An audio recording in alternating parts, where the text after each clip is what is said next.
Әгәр дә инде таба алмыйсыз икән, аның урынына кулланырга мөмкин. Бакчачы, галим күп санлы тамашачыларга мул уңыш алуның серләрен ачучы.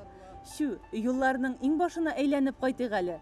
Ул бит кайберәүләр өчен генә гади бакчачы, күпләр өчен, бигрәк тә студентларына таләпчән мөгаллим, китап сөючеләргә исә яхшы таныш язучы шагыйрь. Уйлап карасак, Фарселяга кызыксынмаган юнәлеш бармы икән? Агрономия буенча яшьтән үк кызыксынайдым. Юк, бар колхоздагы силос ясаган вакытта, нигә минем силос ширдә, нигә колхозныкы ширмей дип аптырап үземдән тап та карыйм. Ул инде һава кирми икән, һава кирип кала икән безнең, шуңа шири икән. Шул вакыттан ук инде ул яшелчәләр утырту дисеңме, аннан соң инде шул вакыттан ук кызыксына башладым. Аны да ташламадым.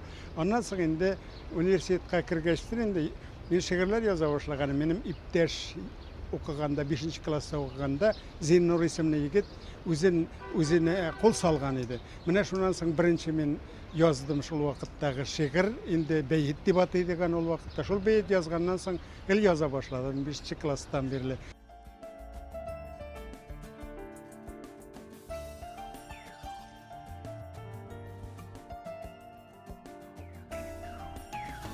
Сәләт бер канат, аңа тырышлык өстәлсә, гади мавыгудан башланган эшләрне дә ис китмәле итеп төгәлләргә мөмкин. Фарселяга да шулай күнеккән. Ярты юлда туктап калу дигәннәре аның хакында түгел. Бу турыда үзенең уены шуны бергә әйтә торган сүзе. Язучылар берлегенә кабул иткәндә диссертация язган чагым. Икесен бергә тарта алмассың дип аптыраганнар иде ди. Яши, моның киресе исбатлана.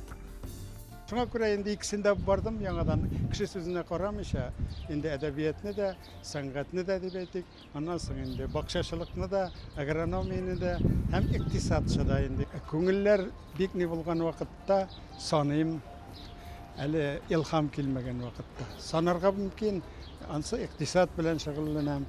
Икътисад темасына язылган мәкаләләр әзерлим, китаплар язам. Аның икътисад буенча да китаплар күп язган чыккан. Шул вакытта әдәбият буенча да, әдәбиятның бигенә түгел әле, өлкәннәр өчен генә түгел, балалар өчен күбрәк игътибар бирәм инде. Балалар өчен генә дә менә хәзерге вакытта минем 7-8 китап чыкты быел балалар өчен чыга. Фарсель Сахапович Зиединов на нашей кафедре работает с 1986 года. Фарсель Сахапович безнең кафедрада инде 1986 елдан бирле эшли. Шушы еллар эчендә күп укучыларга фән юлын сайлаган яшь галимнәргә юл күрсәткән, ярдәм иткән кеше ул. Аның тәҗрибәсе, эчке тоемлавы, зирәклеге белән күпме белгечләр үсеп чыккан. Без аның эшне җентекләп башкаруына, тирән белеменә сокланабыз. Аның киңәшләре, эшчәнлеге алыштыргысыз. Язмыш дигән серле йомгак хезмәтенә күрә хөрмәте генә түгел, бәгырьләргә үткән югалтуларга да дучар итә. Оныклар шатлыгына тиенеп яшәр чакларында пар канатсыз калуларның ни икәнлегендә үз җилкәсендә татыган. Үзенең шигъри юллары белән әйтсәк, мин татыган тозлы күбекләрнең тәмен оныта алмамын тиз генә. Таянышым минем инде элек вакытта, беләсез, Фирая иде инде шагыйрә. Хәзерге вакытта инде без Венера ханым белән яшибез бергә. Өлкән улым минем инде һәр вакытта да зур таяныш. Аның хәләл җефете Рим шулай ук һәр вакытта да хәлне белешеп, безгә ярдәм итеп булышып тора. Аларга таянырга мөмкин. Аннан соң туганнарым минем бик яхшылар. Бөтенесе дә мин беркемне дә әйтмәс идем. Беркем белән дә ачуланышканым да юк минем. Сүзгә дә кергәнем юк. Берәр дә бүлгәнем дә юк. Шуңа күрә барсы да ихтирамлы кебек күренә минем үземә. Кыска да соң безнең бу гомер, эшләнмәгән әле күпме эшем. Борчу хәсрәтләрен һич кемгә сиздерми, сабыр гына эшләнәсе эшләрен барлый Фарселяга.